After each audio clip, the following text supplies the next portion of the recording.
Karma is coming back to us. So, okay, now we left the Panta. I mean, actually, it's the same as in the Panta. We just practice, yeah. I mean, slowly sharpening our knife, and cutting the tree, yeah, the tree of life, yeah, cutting it up bit by bit, yeah. The only difference is that we, once in a while we have some work to do. But apart from this, there's nothing else to do than practicing, walking, tranquil, sitting in samadhi.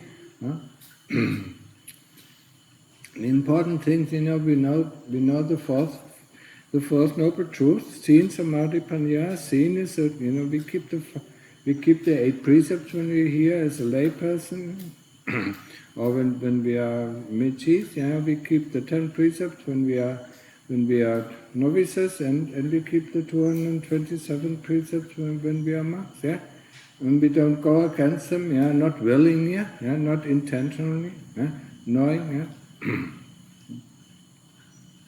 And that's it, yeah. So the first thing is out of the way. The second thing is samadhi, and that seems to be the most difficult for us. Yeah? The ability to concentrate on one point and to develop the knowingness about what is happening at this point, be it the Buddha or be it be it the breath around the tip of the nose. Yeah? I don't want to talk too much about samadhi, yeah. And then the third is panya, the development of wisdom. The development of wisdom is 2 stages, or you can have just 1 stage, practicing a super practice, the loathsomeness of the body. Yeah? And just as a reminder for yourself, you don't have to make the body loathsome, it is loathsome. When we open it up, we don't want to see it, what is, the poo's blood and the shit, and all the stomach, when we open the stomach, 2 hours after we had our meal, it's a disgusting smell and it's a disgusting sight, yeah? Remember when once in a while you threw up, You remember that? Yeah? That's in our stomach, and we don't care about what is in our stomach. We only care about, about the outside. Yeah? But we can do it in 2 stages. The first stage is to see that the body is not self, yeah? Separate ourselves out from the body, leave the body and look at the body and see that the body and the chitta do different things, yeah? I talk often about it, how we can do it, yeah? We can do it by separating, the parts of the body and putting in front of us, severing the hand or the fingers, or, how much detail you want, no matter what, yeah? The feet, the lower leg, the upper leg, the lower torso, the middle torso, the upper torso, the brain, and the head, and so on, and so on. And just put it in front of you, and see what is sitting there and watching all these parts of the body. And then asking yourself, which part of the body is the body? Yeah? Not just body parts. Yeah? And you assemble them back together, and then, the moment you take one of the body parts, I appears again. Oh, it's me. It's my head. It's my brain. It's my, and so on. And then you put it out again, until it clicks, yeah. And it has to click, not I know. No, this is not clicking. Yeah, it has really to click inside. Yeah? That's the first part, and then we do have to do the asupa. Yeah? We can do all, all in one go, doing the asupa, but we can do separate it out. Yeah? The first identification with the body of being self, is necessary for entering the stream. Yeah, seen, yeah, the precepts, yeah, keeping the precepts, yeah, knowing that the body is not self, yeah, and yeah. believing in, or trusting, that there's karma and that there are results of karma, that there's heaven and there's hell, that there are beings in heaven and hell, or beings in the 31 realms of existence. I mean, there are 30 realms of existence. I mean, we've been to most places, in our billions or maybe even trillions of lives that we lived. I mean, we not only lived as human beings, we lived as animals, we lived as ghosts. How many times have we spent in hell? We lived as devas, once, and we go on and round and round and round about. So, the problem is, the problem of our going round and round, is first the self-identification, but then also our attachment to this body. Just like people are attached to the car, when their car breaks down and cannot be cannot be mended anymore, I mean, then we buy a new car, because it is so comfortable. Or, I mean, do whatever take whatever you like, as a comparison. Nowadays, when their smartphone breaks down, they have to instantly get a new smartphone, because they cannot live without the smartphone anymore, and we cannot live without a body anymore. I mean, it doesn't really matter what kind of body it is, if it is an animal body, or if it is a ghost body, or if it is a body in hell, or if it is a deva body, we cannot. So that's why we have to see and to lower the attachment to the body. And that's why we open it up and look what is inside, and see the loathsomeness of this body.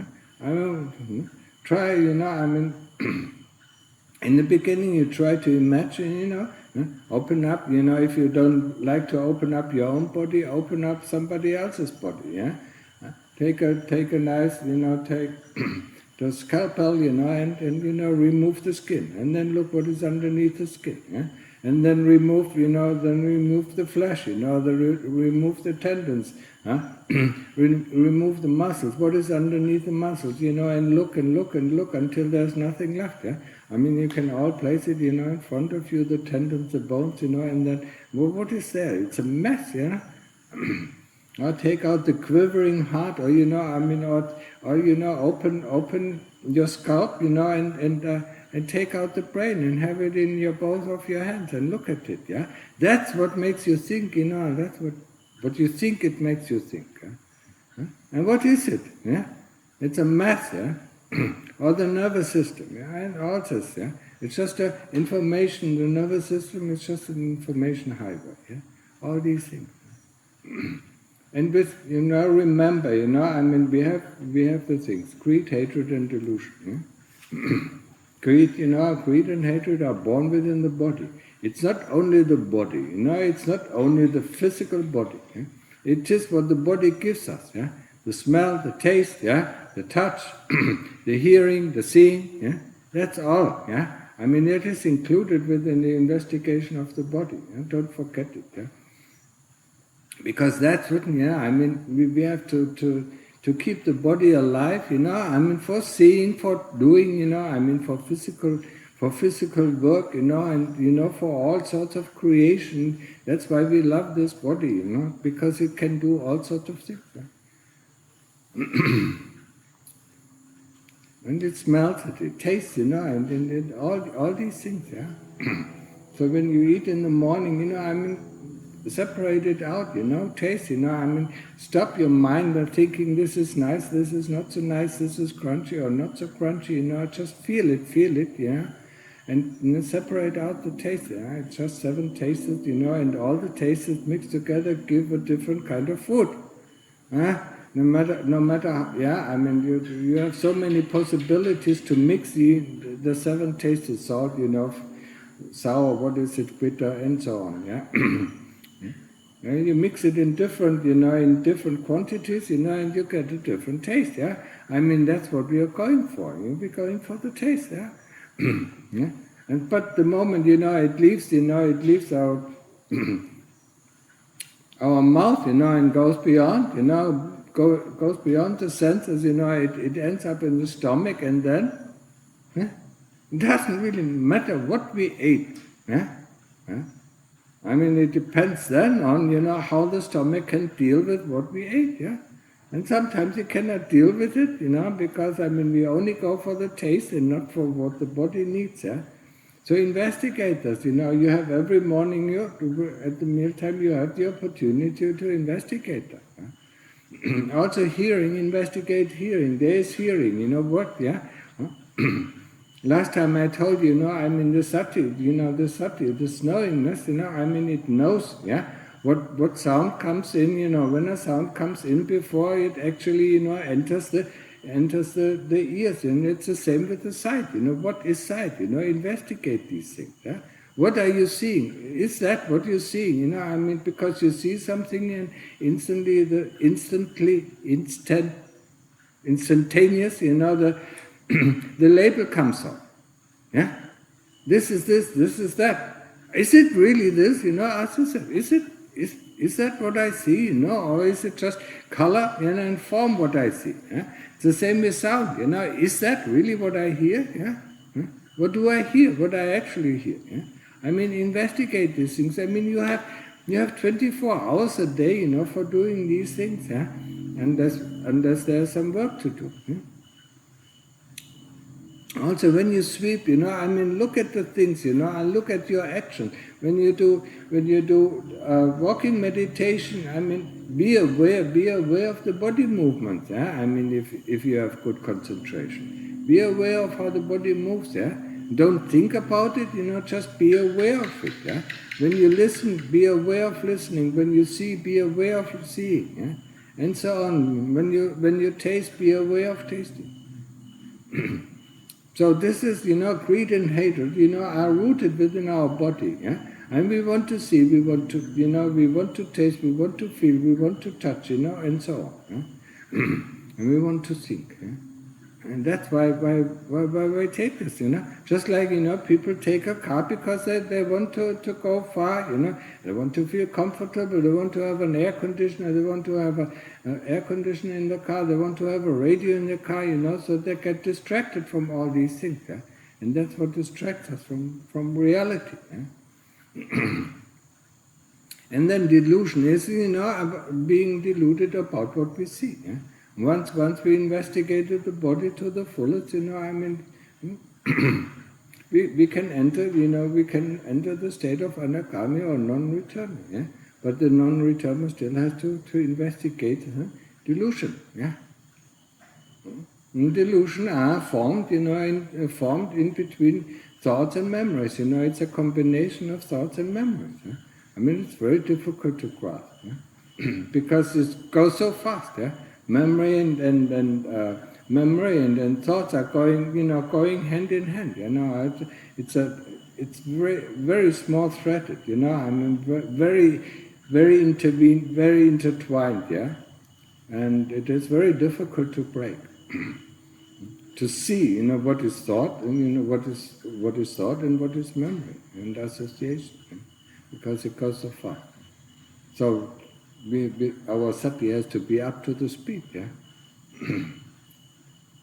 Dhamma called it, for investigation of the body loathsomeness, we need sati panya. Yeah? For the investigation of delusion, we need maha, the great sati, and great panya. Yeah? And then the last thing is avijja, ignorance. Yeah?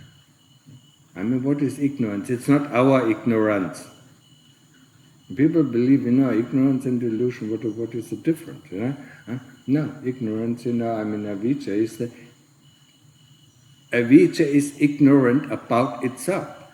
That is why it's called ignorant. It is about its own state, it's ignorant. Yeah? It doesn't know what it is. Yeah? It's a phenomena. Yeah? And it doesn't know. It also adheres to the principle of anicca, anatta, dukkha. Yeah? So, it arises and ceases, yeah, and it's dukkha. There's some restlessness within this avijja, yeah. But it is different from the restlessness that we normally feel. It's very very fine, yeah.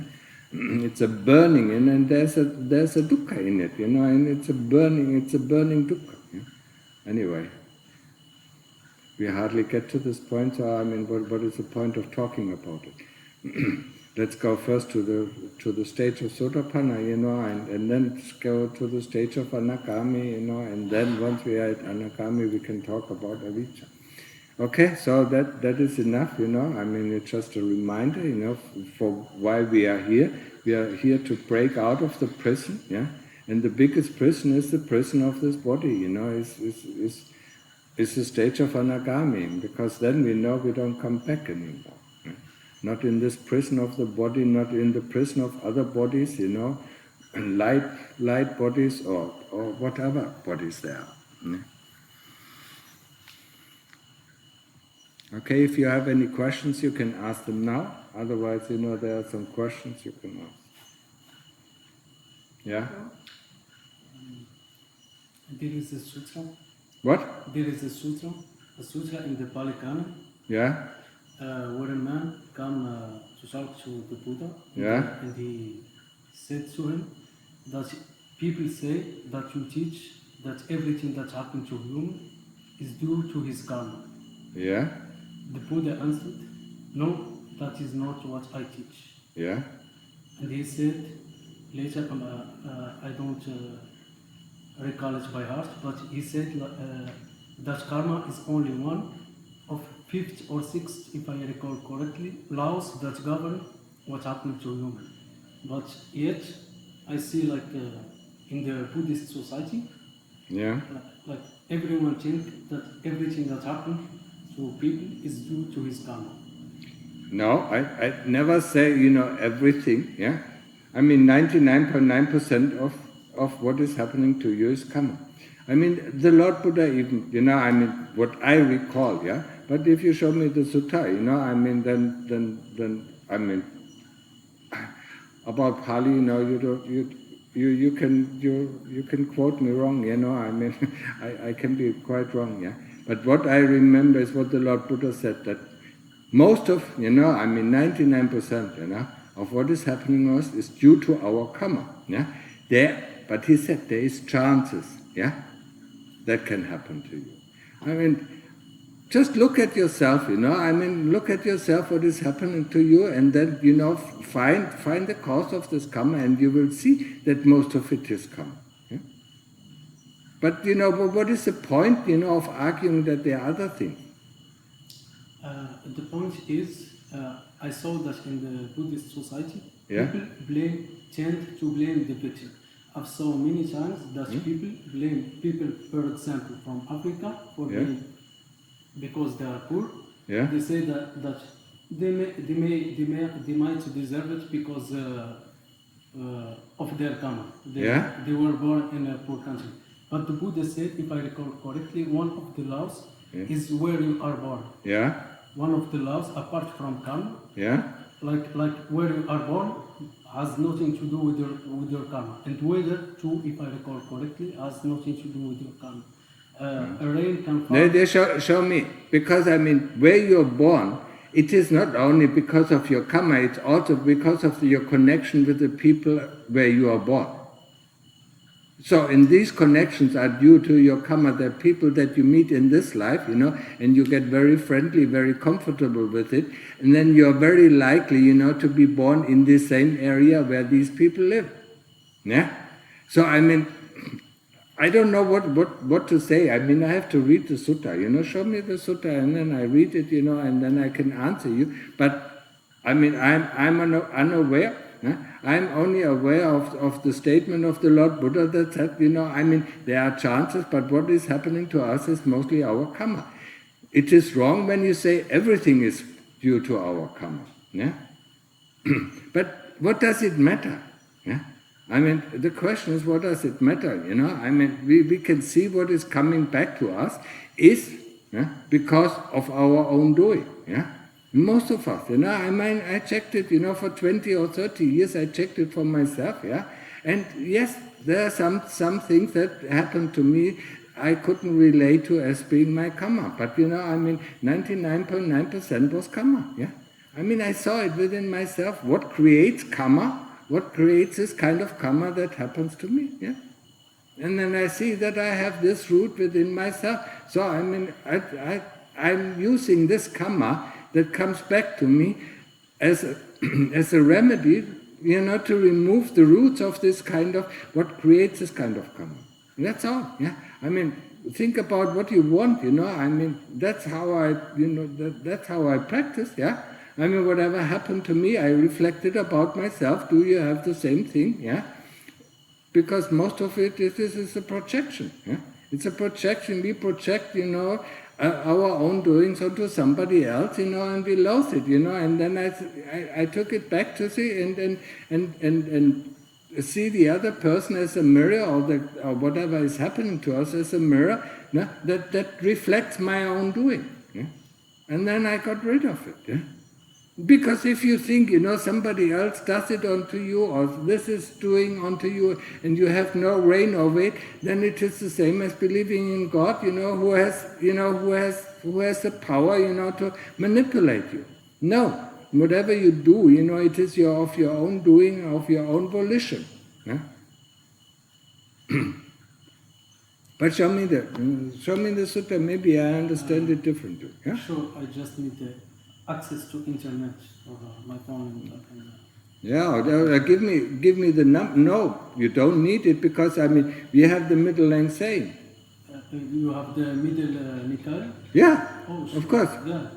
And pretty much I would remember it, because I pretty much read all of the middle length saying. Yeah. Anyway, so you had a question. No? Yeah. It doesn't matter which path moment it is, it would be all 5 khandhas that need to be let go in that moment, not just the body. What? You What? say we need to let Okay. go. What are the 5 khandhas? The sanya, sankara, Yeah. all of them would need to be let go. No? To have a taste of nibbana at a path moment, it would be all 5 khandhas, even at stream entry. I mean, that is the magga, yeah? Yeah. Yeah. But if you can let all of the 5 khandhas go, you enter nibbana. Yeah, but it's not it's the moment. Yeah, the moment, yeah. In that moment, of course, everything. I mean, in the moment, nothing, there's just knowingness, there are no khandhas. It's just like in Appana Samadhi. That's why I say Appana Samadhi and the path moment are very similar, but they are not the same. I mean, go into Appana Samadhi and see, because there are no khandhas. And that is the amazing thing about it. Yeah? There is nothing. Yeah? I mean, there's just this knowingness that doesn't have any object of knowingness. Yeah? And that's why, they are so similar, but they are not the same. Yeah? The Magga and Appana Samadhi. Yeah? Okay? You cannot, on your own volition, let go of the 5 khandhas. Yeah? I mean, you can let go of the 5 khandhas if you dive into Appana Samadhi, because then they are gone. Yeah? Everything is gone. The whole universe is gone. Yeah? Back to Meishi Emily's point. Yeah? Is you can use it as a stepping stone to contemplate anicca, anatta, dukkha. Of course, you can always, any khandha that comes up, see, you look. I told you, use anicca, anatta, dukkha. Yeah? And Yeah? then from there, And anatta is, it's not me, it's not mine, it's not myself. and from there you develop this dispassion, or it's called disenchantment, dispassionate towards. Yeah, it is a sort of dispassion, yeah? I mean, it is always useful. That's why I tell you, I told you often, use the principle of anatta, or use the principle of dukkha, to see the khandhas as dukkha, to see the khandhas as not self, yeah? This is a thought, it's not my thought, this is a feeling, it's not my feeling, yeah? I mean, this disenchants us, and it makes it easier for us, yeah? But it does not cut it down yet, yeah? because the body is the biggest concern. Yeah. Yes, but what I'm saying is, Yeah. she says letting go. Yeah. Once you penetrate and pierce through this, and Yeah. say, oh, that's it. They're nothing. They're just empty. Yeah, but that is your thinking. Yeah, but once you absorb it and it becomes habitual, Yes. it comes naturally. Yes. You let go naturally by itself, step by slowly. You will just let go, because why would you attach to something that has no substance? Yeah, ask yourself. Why do you attach to your thoughts, your ideas, that have no substance? Yeah? So We can you do, let go? because, no, letting go, we cannot let go. What we can do is not to believe in, not to attach to. That's what we can do.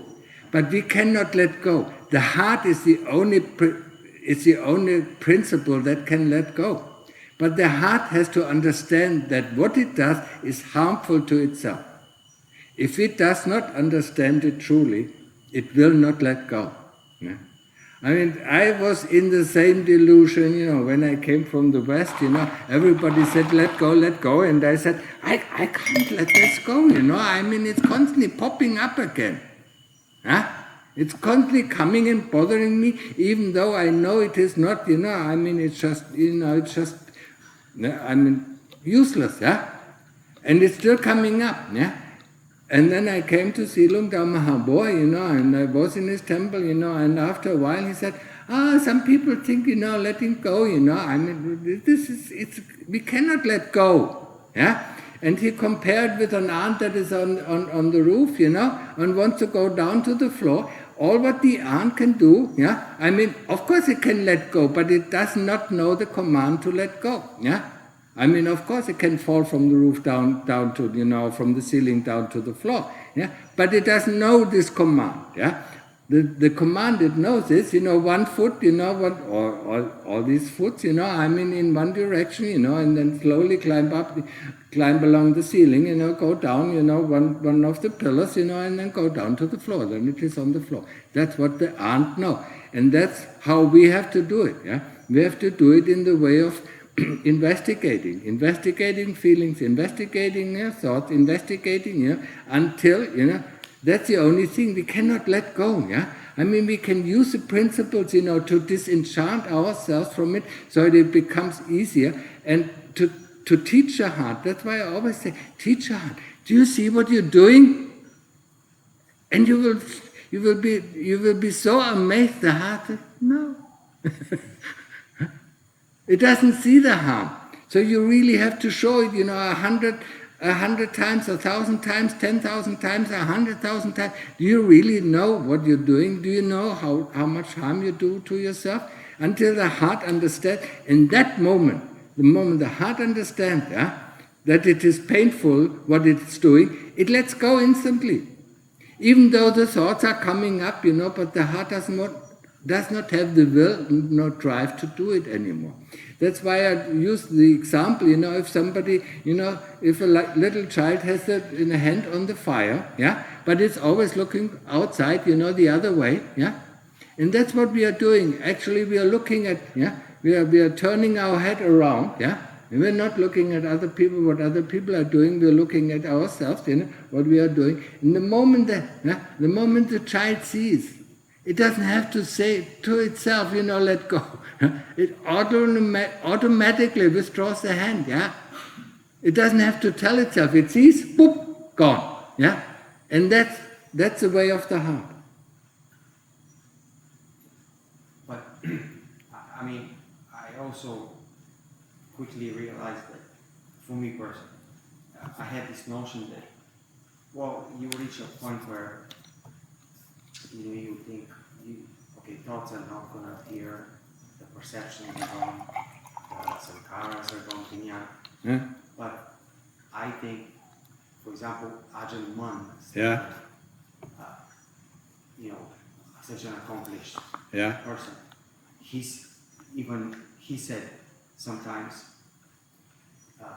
leave me alone. Why? Because I'm being attacked by the karmas. So This is very difficult for me to answer because I'm not in the state. Yeah, I'm just it saying, is. I mean, he explained it. It is a state, of. I mean, how I explain, an arahant. An arahant is actually not there, and only if it is required for him. He is action and reaction. Yeah. He doesn't have the will anymore. That's why I call avijja, sometimes as this will, yeah, wanting, not wanting these things, the will, the will to create something, the will, to want to understand and want to, yeah, and he doesn't have it. So his whole thing is action and reaction, yeah. And this action and reaction is born of his karma, how he trained himself, over these thousands and millions of lives. Yeah? So his reaction, is towards this, how he trained himself over millions of lives, yeah? And something happens, and then he reacts, yeah? If nothing happens, he doesn't react, he's not there. yeah, that's what I was saying, Luke. I had this misconception that you reach a point where nothing comes in your mind, and that's wrong. That's wrong. Yeah, you still have to deal with the kindness. It's just that your mindset is surgery. You've cut. No, you don't even have to cut. I mean, you see, it is useful or not useful. Yeah. Or it is necessary or not necessary. The link is broken. Like the link, I mean, wanting to act on it is broken. Yeah. Broken. No. Difficult, very difficult to explain.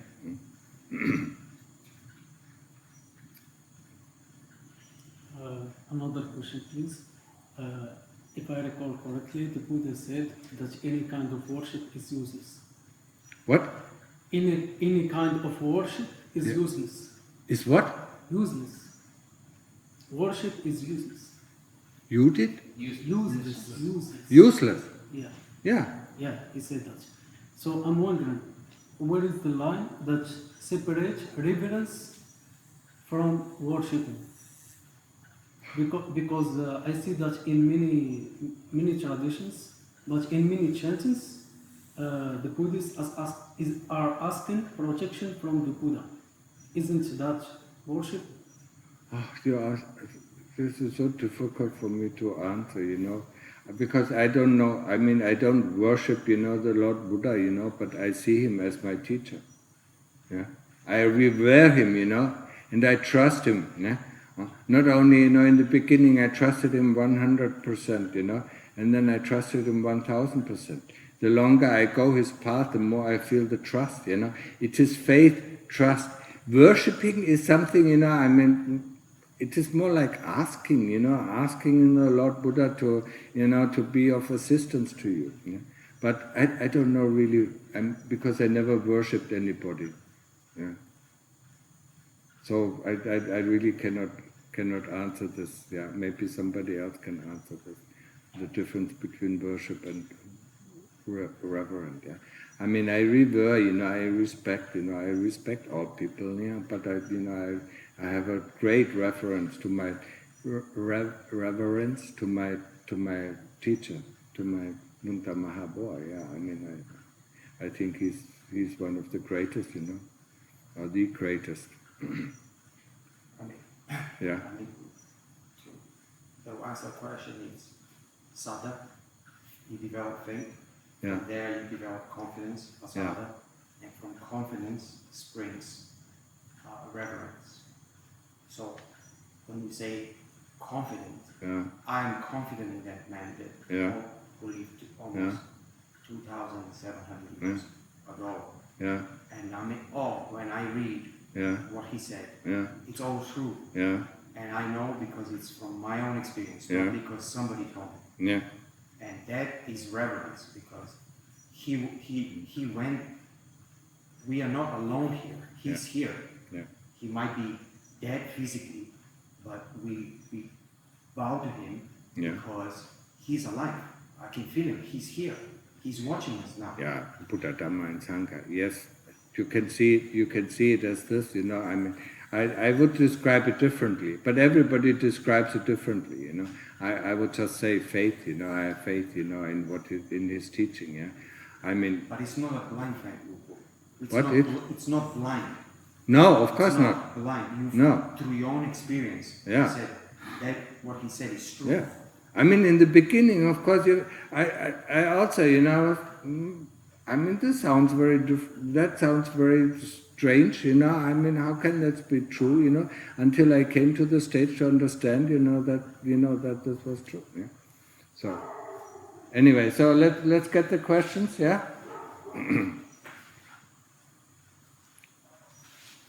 You okay, Michi Sunanda? Yes. Or you want to go back to your kuti? No, it's fine. I'm a little bit tired, but I'm fine. You're tired.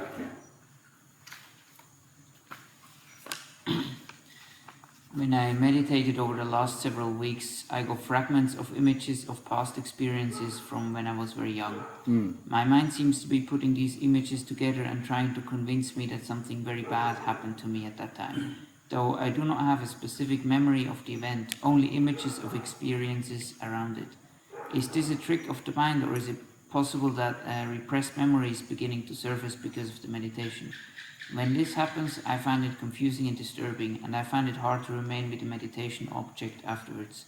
Should I follow these images and memories and see what comes of it, or am I possibly being tricked somehow by my mind to create false memories? Of course it can create false memories, yeah. Of course it can trick you. What I would do is, accept the images that come up, yeah, and then go back to your Buddha or go back to the breath. And over the time, if it is really a memory from your early childhood, if it is really a memory, over the time, over weeks, over months, things will come up, become clearer. So don't worry don't even ponder it, just see it, realize it, and then go back to the Buddha. And don't let it bother you, because that's why the kilesas bring up these images, and tell us, that was a memory, yeah? Sometimes it is a real memory, sometimes it's a fake memory, yeah? They want to distract us, to make us think about this and distract us from our Buddha or from the breath.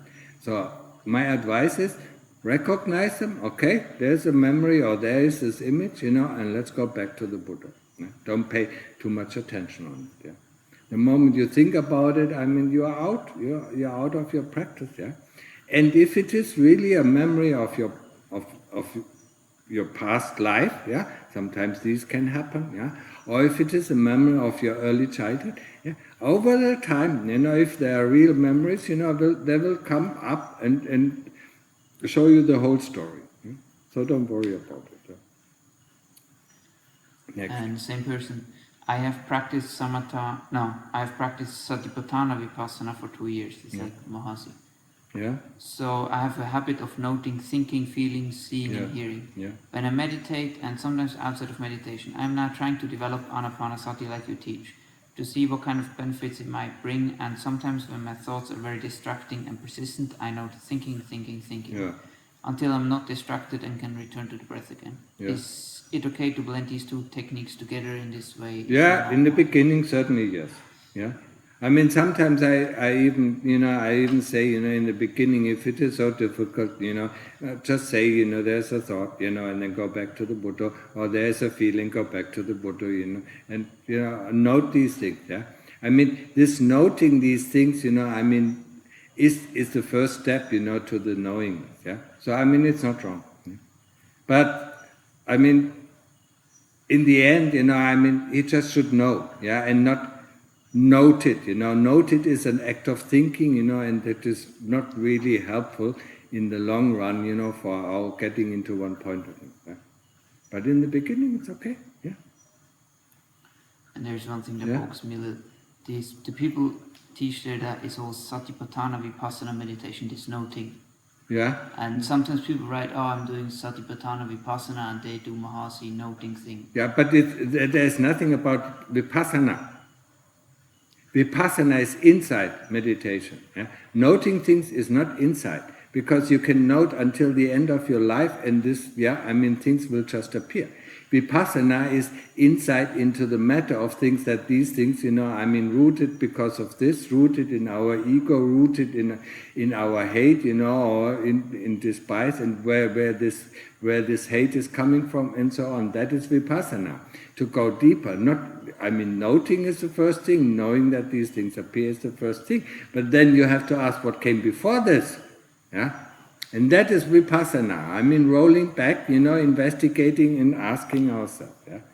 So it is just it's just Satipatthana in the first stage. It's not really Satipatthana in what is it? Knowing the breath and the breath, knowing the body, the breath, body. I forgot it. Knowing breathing in, knowing breathing out. No, that is the body as a body, inside and outside. Yeah, inside the body, knowing the feeling within the feeling, knowing the chitta within the chitta. Yeah. Yeah, observing. Yeah, that is. Oh, is it the Mahasati? This is. Please don't quote me on this. Yeah, people get that the body and the body is like I just look. But at it's certainly it is Satipatthana, in the first stage, but it is not Satipatthana Vipassana. Vipassana is really asking questions, if you don't ask questions, what came before, or what is this, how does this how does the liver look like, when I cut it up, how does it look, what is the structure of the liver, or what is the structure of the heart, how does the liver differ, the structure of the liver differ from the structure of the heart. That is Vipassana. People think, just noting is not Vipassana, because they can note for the rest of their life and nothing changes. Because these things constantly come up, and we don't want these things to come up. That's why we have to investigate, what brings these things up, what makes the engine work, our mind engine, okay? And the last one, any reason why the monks are mostly Westerners? What? Any reason why the monks are mostly Westerners? Here, because they feel, of course, they come because of the language,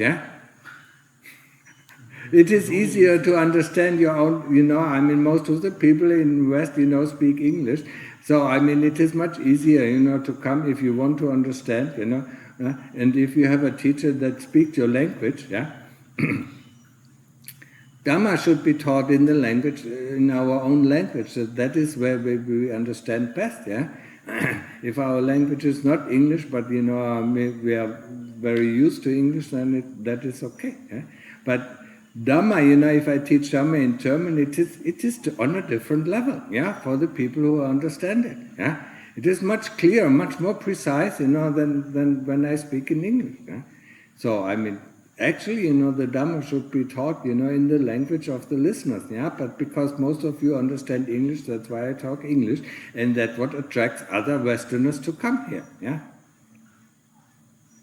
it is difficult, for myself it was difficult, even though, in Banpat there were some Western monks, but most of the people were Thais, and Lungta only spoke Thai, except for thank you.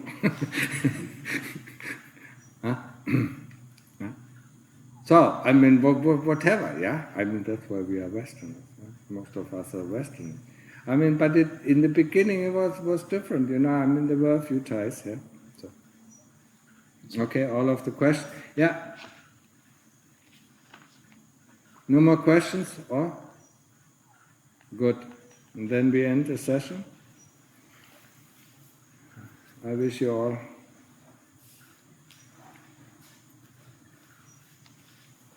good insight.